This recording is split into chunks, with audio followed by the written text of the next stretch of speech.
On-site materials preparation.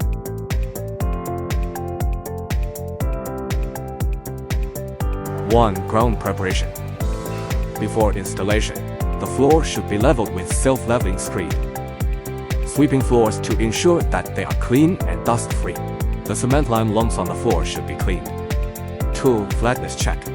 Use a spirit level to check the original floor flatness. Height difference should not exceed 3 mm within 2 meters length.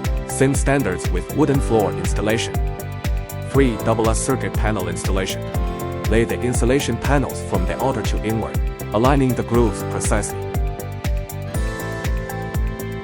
Seal the seams with fiberglass aluminum foil tape.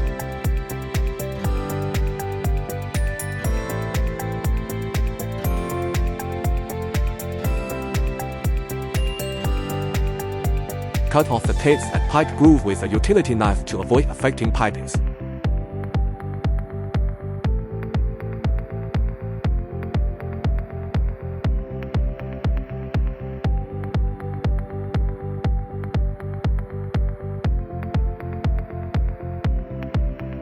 Four, underfloor heating pipe installation. Lay the pipes into grooves.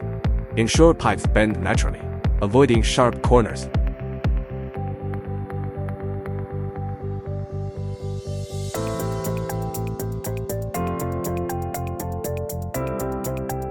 At turning parts, put pipe into big curve on one side firstly, then small curve on the opposite side in alternation way. When pipe returning, cut groove with a utility knife to allow pipe to return flexibly.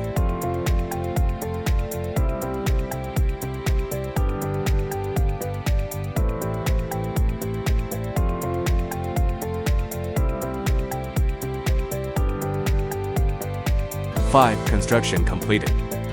After the underfloor heating pipes are installed, proceed with the floor finishing, such as wooden floors installation.